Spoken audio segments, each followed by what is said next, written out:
I was born in Seattle, and I've seen homelessness my whole life. When I was young at first, I didn't understand it. I'd ask my parents why no one was helping them and why we couldn't help them. They explained to me that it was a complicated issue and that they were helping the people that I saw on the streets. Even now, having done all the research I have, there's still things I don't understand. We're the richest country in the world. Why do we have some of the poorest people? I've heard many people say homeless problem, but sometimes that inflection frames homeless people themselves as the problem. I believe that in reality, it's the system in which they live under. For someone to have no roof over their head and nowhere to go means that all support has failed them. To truly solve a problem, we have to look at the root causes. The National Law Center on Homelessness and Poverty reports that the main causes of homelessness are addiction, mental illness, poverty, unemployment, and lack of affordable housing. These issues are intersectional and complex, and we can't eliminate them, but we can improve. First, addiction and mental illness are similar, and some say that addiction is an illness in itself. Both are hereditary and in many cases cyclical. Those growing up around family members or in close proximity to substance abuse are much more likely to struggle with addiction themselves. What are the solutions for this? The World Health Organization has a pyramid-type model of mental health services, the bottom being the most often needed and least expensive.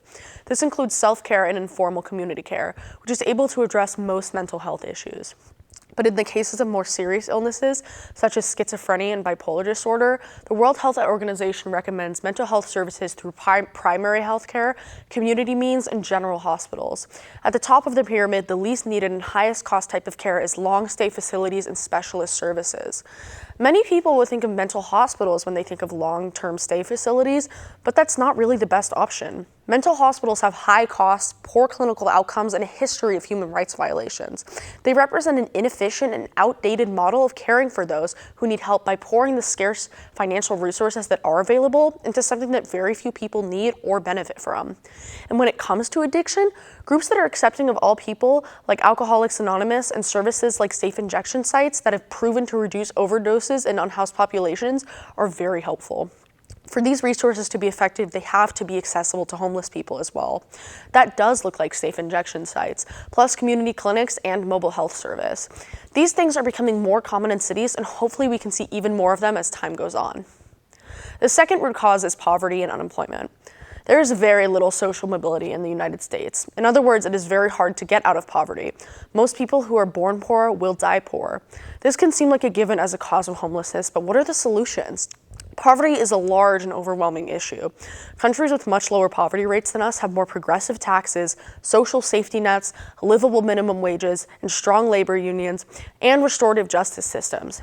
These are all things that the U.S. is moving towards, and many people, mostly young people, are advocating for. One very probable solution to unemployment is a federal job guarantee.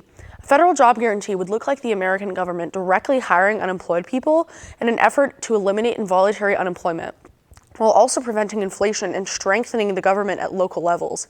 Many homeless people have trouble finding jobs because of their inability to provide an address, look presentable for interviews, lack of experience, or past criminal charges.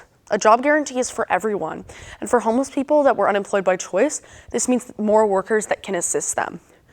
The last root cause I'd like to address is lack of affordable housing. Many homeless people can barely afford food. Paying rent, especially in an urban area, is out of the question. Safe and decent housing is available to the homeless is a crucial part of upcoming infrastructure. One type of affordable housing that could provide great benefit to homeless people is an ADU. An accessory dwelling unit is a smaller, independent residential dwelling unit located on the same lot as a standalone, and is in most cases detached from a single-family home. ADUs go by many different names throughout the U.S., including accessory apartments, secondary suites, and granny flats. In dense urban areas, it is important to look at local housing ordinances that prevent multiple people in a dwelling and impose burdensome restrictions on accessory dwelling units. ADUs are becoming more common in cities like Portland, but in Olympia, regulations and policies have gotten in the way. Rules such as the owner having to live on site, requiring an off-street parking space, and high development fees have prevented these beneficial dwellings from being built. ADUs give extra income to the homeowner and provide an affordable home in an urban neighborhood where people can easily walk or ride the bus to obtain necessary social services. Luckily, many city council members and local officials support the building of ADUs and other forms of affordable housing, and it is something that we will see in upcoming years. In conclusion, solving homelessness is no easy task, and in a perfect world, everyone would have a roof over their head and a warm bed to sleep in. The path to this is maybe easier to reach than we think. With compassion and legislation and mobility in communities, there's lots of progress to be made. The story of ending homelessness is the story of breaking cycles, and that can start with you.